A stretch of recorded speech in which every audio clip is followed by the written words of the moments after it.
Okay, so I found a schematic here. We're going to look at this together. Except I'm going to put it on the screen just a little different here. As I try to figure out what I'm doing. There we go. Okay, so you should be seeing the schematic on your screen. Nice, clear detail. I'm not holding a piece of paper up. So a couple things to check right away. One is, okay, so this is a transformerless radio. Just 1 second here while I just make absolutely sure my audio is still working. And it is. Once in a while when I do this, the audio cuts out. I do a whole section like this, not a sound. So anyway, I know you're listening to me talk here. So anyway, back to what we need to do. First thing we should really check in a transformerless radio is how is the chassis grounded in. So we start looking for any symbol on here of a chassis connection. There it is right there. Called B-. Okay, but let's think of that as 0 or ground. So this whole wire here represents the ground or even the chassis. Okay, and see that one there has another symbol on it, a ground symbol. Not too sure what to make of that. I'm just going to ignore it. But this is definitely the chassis connection. Okay, so we follow it back, Okay, there's a little connection right there. Follow it down, and look, it's right on the switch from the plug. So you might think, okay, as long as the switch is open, then this chassis cannot be live. But this is a non-polarized plug here. It can be plugged in this way or that. And if it's plugged in one way or t'other, sooner or later, the live line will be here. So you open the switch, and all this is still live. All this is live.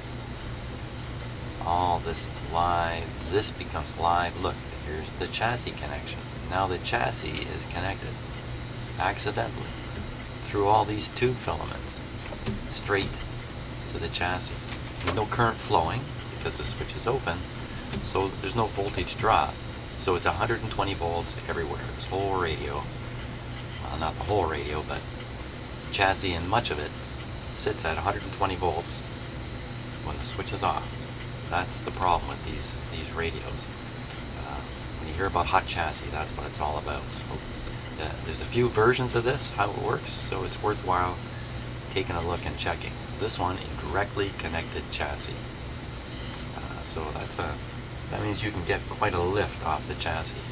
Now, my radio in my shop here is plugged into an isolation transformer, so there is no voltage relative to earth ground. Right now, I cannot get a shock off this, although I'm not a gambler, so I still keep my hands, I'm still careful about what I do.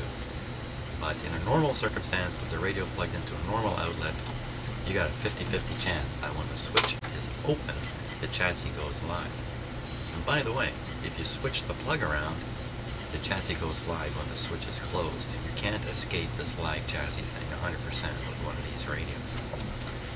Okay, next interesting thing, because I was peeking at this just before I started the video, and I want to know how to hook up the antenna. Here's the antenna here, the loop antenna. You can see one connection going right up to the grid of the 12BA6, which is an RF amplifier. Now, this is a good radio. It has a front end to it, amplifier here. That will improve the performance of this radio quite a bit over many radios which are cheaper, and the antenna goes straight to the converter tube. This one, the antenna first goes through a amplifier. And we're going to get some tuning and selectivity created by this. So, nice radio so far. Hope we can get it working. So this capacitor is the big tuning capacitor. This is the little screw down capacitor right on the tuning capacitor, so that's the trimmer right there. So you're not going to get any DC getting through here. You can't get through here. It's blocked. And I'll tell you why I'm telling you that. So let's go back to these three lines across the bottom. How schematics are often drawn. is you can think of these as buses, or locations or areas in the radio circuitry that a lot of stuff is connected to. Well, you can see there's a lot of stuff connected here. And there's 3 of them. We already know this one in the middle is kind of the ground bus. I don't like using that word, but it could be thought of that way. Okay? And let's take a look at this one down here. Now this lower line, we just follow one up, goes up to the screen grid, through the IF transformer to the plate. This is the high voltage line. Okay, so it's be the same thing. Yep, same thing up to the plate. Come back here, go down here, and now there's the capacitors right there. That's the power supply. No doubt this is the high voltage part. So now we know what 2 of these lines are. This one's the high voltage. This one's the ground, or the opposite, or the B minus, as they like to call it here. So this high voltage one could be called the B plus. This would be the B minus. I personally like B plus and 0. I like to think of this as 0. Okay, that's just how I like to think of it. Now there's one more line, this upper line. What is this one? What other thing is there in a radio that a whole bunch of stuff is connected to? And this is the AVC line. Okay, you can tell this pretty quickly. You follow it up, it makes its way, well, can't get through the capacitor, DC wise, through this coil up. Okay, so this one doesn't go to a grid. This is the detector tube. Okay, so let's follow the next one up. Follow this one up, up, can't get through the capacitor, goes through the winding and to the grid of the 12PA6. Come down here, follow this guy up. What's he doing? He's fooling around in here. What's going on? There's no connection anywhere from here DC wise. I know what that is. That's the oscillator coil. It says right there, oscillator coil. But if you follow this line up, DC can get through this coil and right up to, oh, wrong line. I followed the ground. Don't follow the ground. Follow the AVC line. Here we go. Up. Capacitor, coil, DC through here and up into one of the grids in the converter tube. You know, there's 2 control grids in a converter tube. And look at how many different grids there are in there. That's a busy tube. So that's mixing a couple signals together. So that's what these 3 lines are. Okay, B plus, ground, neutral, negative, B minus, whatever you want to call that, and the AVC line. Now let's follow the AVC line. Comes along here, comes up here, goes through the coil of the antenna. It's actually off the chassis and onto the back of the radio. By using the coil, it bypasses this blocking capacitor, these 2 guys. These aren't really blocking capacitors, they're tuning capacitors, but they happen to be blocking any DC, but it gets its way there. Believe it or not, through the antenna, and there it is, up to the grid. Now, I've been talking about AVC all this time. Some of you may not really know what that is. That's automatic volume control, and it's a tricky little thing that somebody invented or discovered years ago on the detector tube, as it does its business rectifying the signal from the rest of the radio. It rectifies it. Out of that rectified signal, you get 2 things. One is you get an audio signal that's fed on into the audio amplifier, and you also get a DC voltage, like a fairly fixed DC voltage. Yeah, it's not really fixed. It varies with the strength of the signal.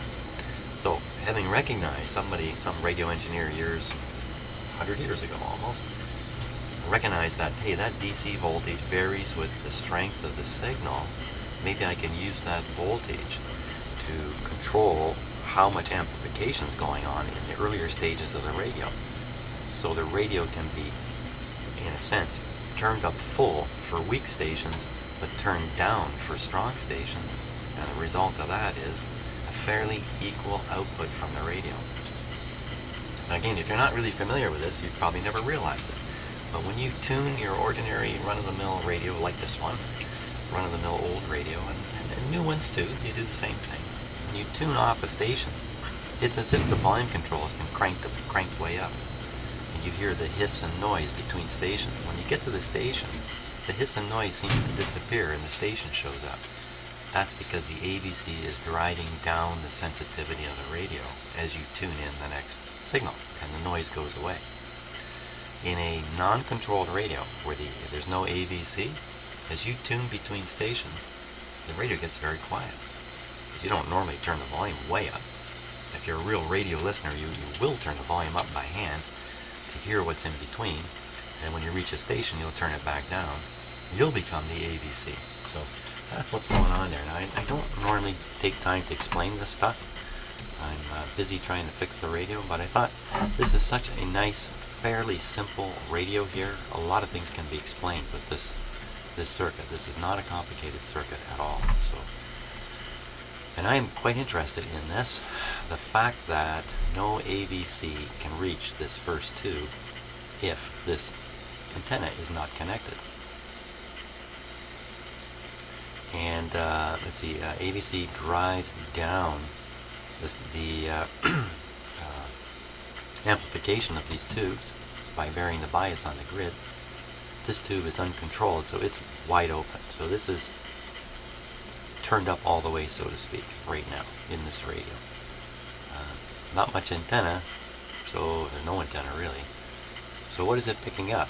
It must be receiving stuff that's on this wire, or any leads that are hanging out of the back of the radio that might be connected up in here. Okay, and anywhere else in this radio, you know, it could be acting like a bit of an antenna and somehow getting a bit of a signal back here. Strong things, like the noise you're hearing right now, because I have the radio making noise here, crying out loud. That noise can be coming into the radio on almost any one of these wires. It's very, very strong noise signals here. But it probably is just this stuff, acting as the little antenna. Now, we got to hook this antenna back up. So, I've got to identify these 2 points here. And make sure I get it right.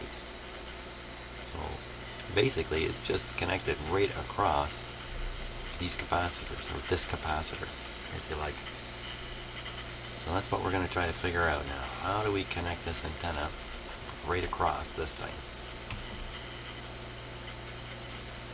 And there's one wire hanging out there. For sure it connects to the antenna and it disappears under the chassis. So we'll chase that down too. So I hope you enjoyed that tour through the schematic. And we'll just return to the radio. Oop. Getting a little excited in here. I was slapping you upside the head there. Okay, so I'm going to turn it off now. I guess we didn't really have to listen to all that hash all that time. So where's this wire going?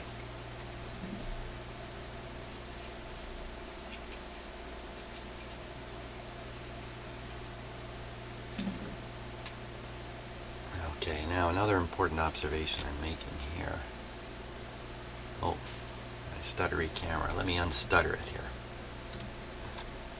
There we go. Took the load off my computer processor. I can see the connection of that wire comes to this connection point here.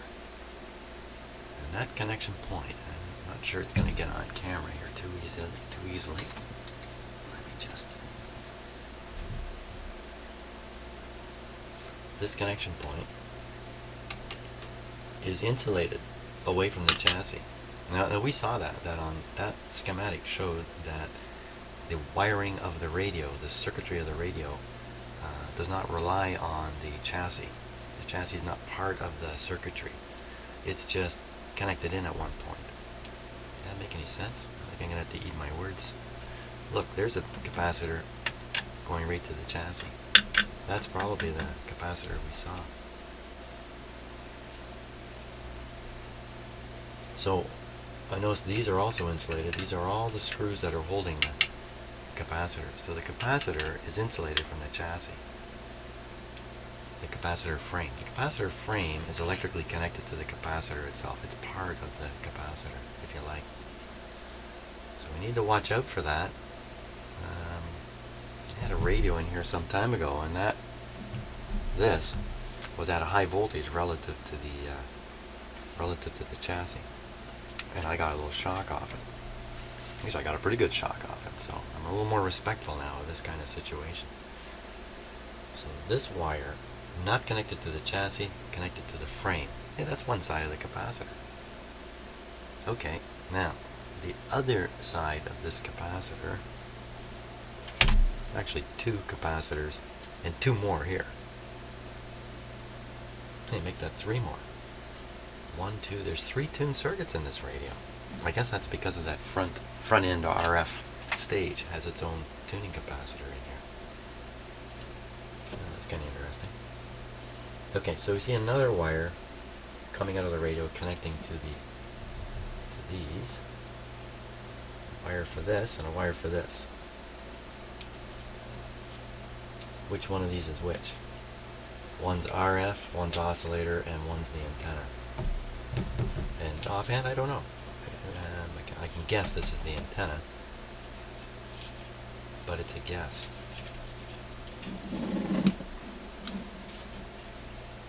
If I had the radio on, is some simple tests we could do to sort it out. That looks like an overheated resistor there.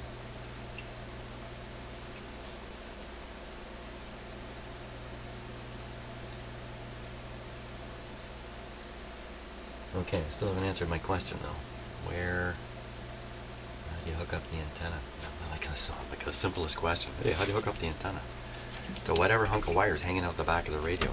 Not necessarily here. So we get the antenna. Here it is.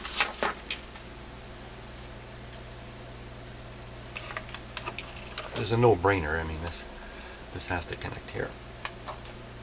This one.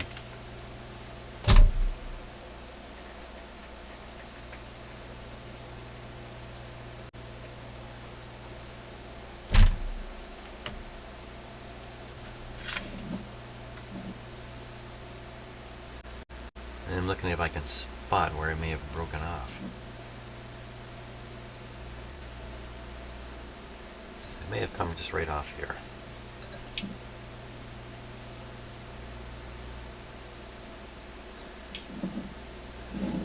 Kind of looks that way to me. Oop. Why don't we take a close look at that connection? We'll see what we can make of it here. Okay, we're on kind of super close-up setting here. There we are. So we'll start here. 3 capacitors that are in here. 3 gang capacitors. And I'm on a really tight focus here. We'll see if I can even get the camera in close enough.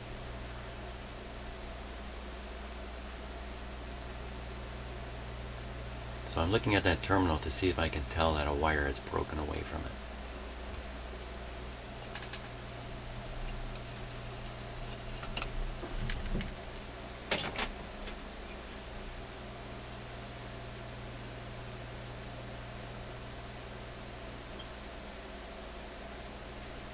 That looks a little funny. Let's look at the other connection. You know, these connections were probably made by the same person. Now look at how that one's done. There's no frayed wire pointing out of it at all. The last one's a little hard to see. But I don't think there's too much doubt this is where that wire goes.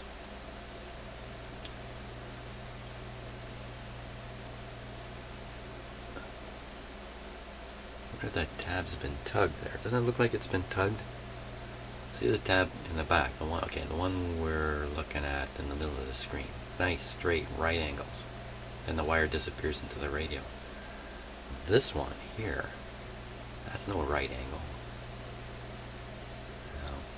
Chances are that's an evidence that it's been tugged. It tug until it broke off. That's probably what happened.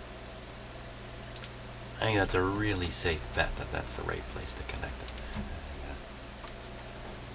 Feeling really good about that. So we're going to try that. A lot of thought for something that in the end looks rather obvious. But But, you know, that's a lot of the fun I have in doing this, is thinking things through. And,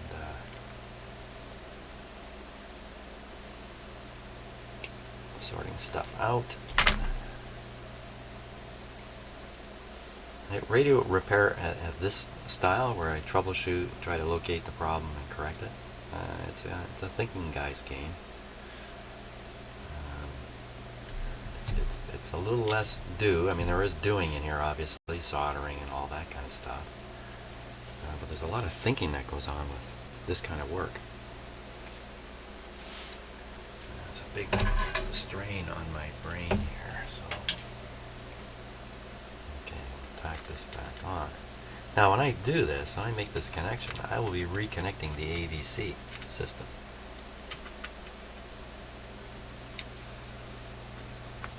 That's not very good at all. That's not very good at all.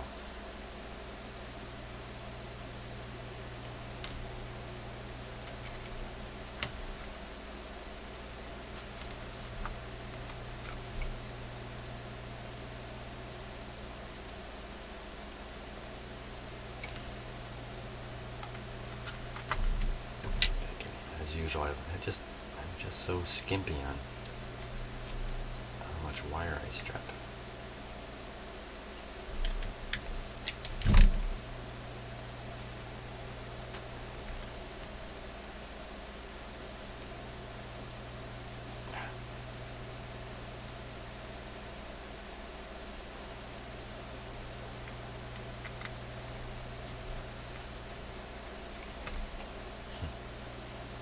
Small hole I'm trying to get it through here.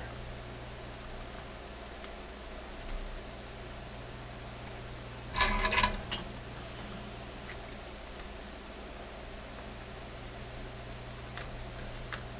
we go.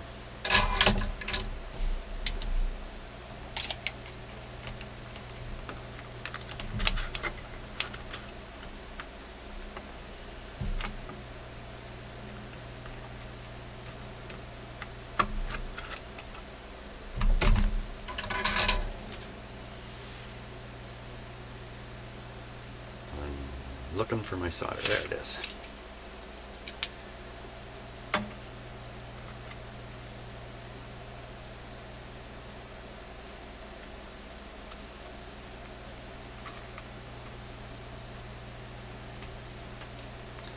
Now, what if I make a mistake doing this? What bad things can happen? I don't think there's too much bad that can happen here. Other than the radio not working right. Let me give myself a little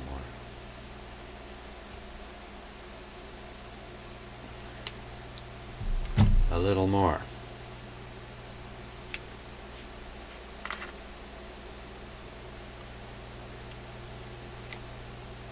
Is that my imagination, or?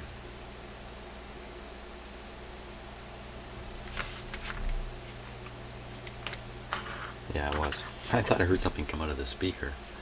But in the end, it's just this light dragging here. Yeah, it's easy to get freaked out.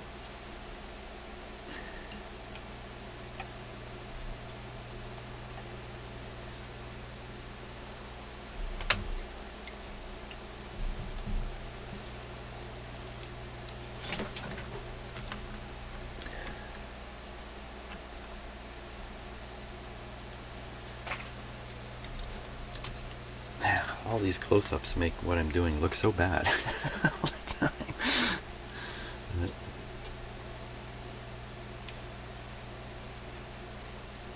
I'm just retwisting the wire here.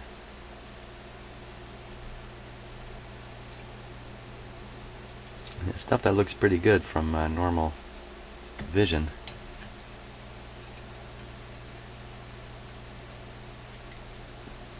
Can look pretty cruddy on a close-up, that's for sure. This might be a good example right here.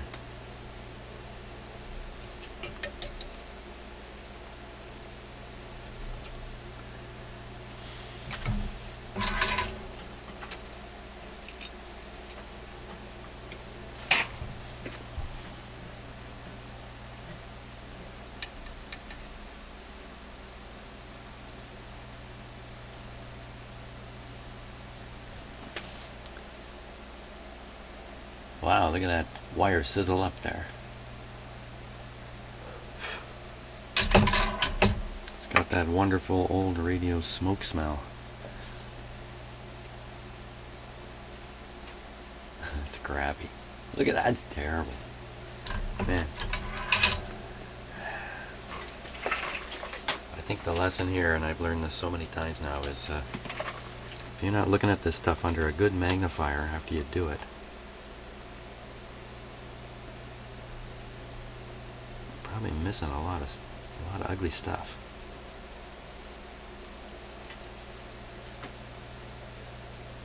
Look at that wire just boil away there. What exactly is happening there? Is that moisture coming out of it? That's the wire that's on the radio. That's not the wire that... And then I can see a bunch of strands on the side here sticking out. Again, with my eyeball, can't see any of this. Not really.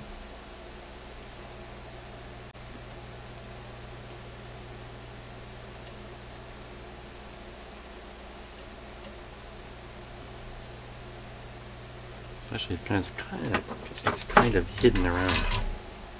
And where the camera is, you can't get your eyeball there to even see it like this. And I'm going to overkill it. If I saw that again, I'm just overkilling it. Best thing to do is stop looking at it so close. Right out loud.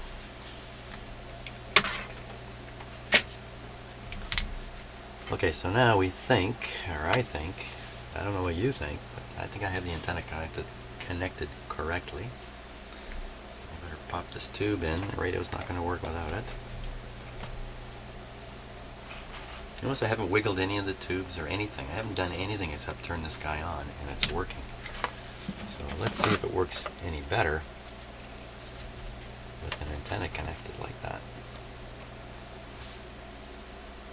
Bad chance in my shop. Here we go on restricted again. That means we should be able to measure the AVC voltage right on the antenna. Yeah, that's pretty interesting.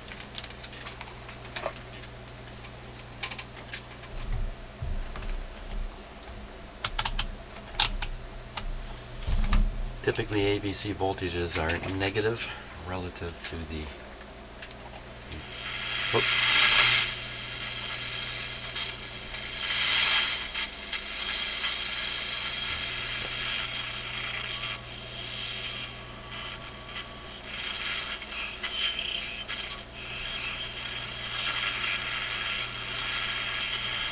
I'm trying to find a station here.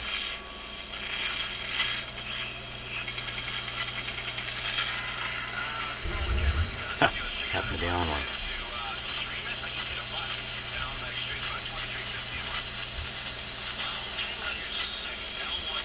Okay, so if we're gonna can't turn the voltage all the way down. Turn the volume. Wow. It's a pretty hefty radio here.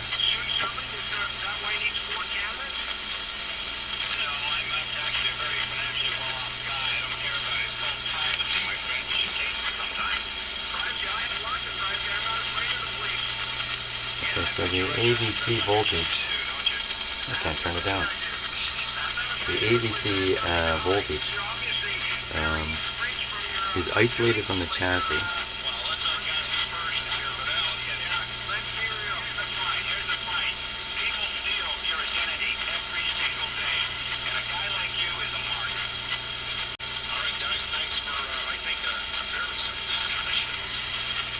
I might have a hard time finding how I can read this voltage here.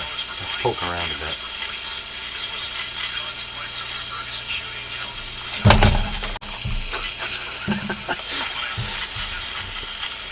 That'll teach the radio a lesson now. Whack your radio with your meter once in a while. Keep them both in line. Okay.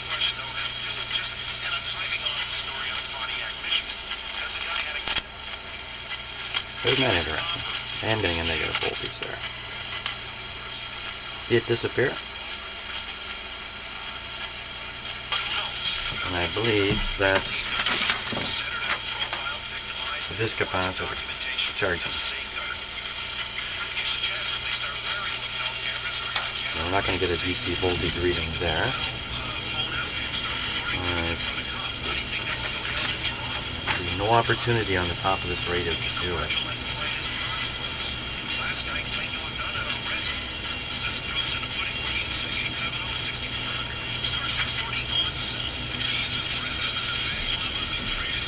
Okay, power off. Gotta get underneath here.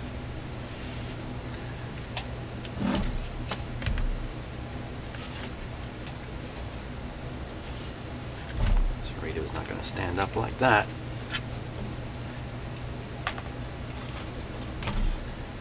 That's pretty good.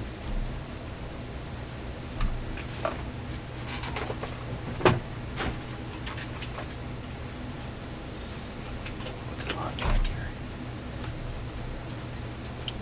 It's on the speaker frame and a big capacitor. It's not pressing on it too.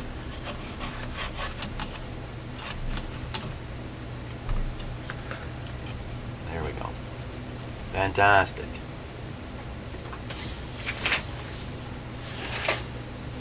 Okay, so there's the capacitor to the chassis. I don't really care about. In this case, I want to read it to...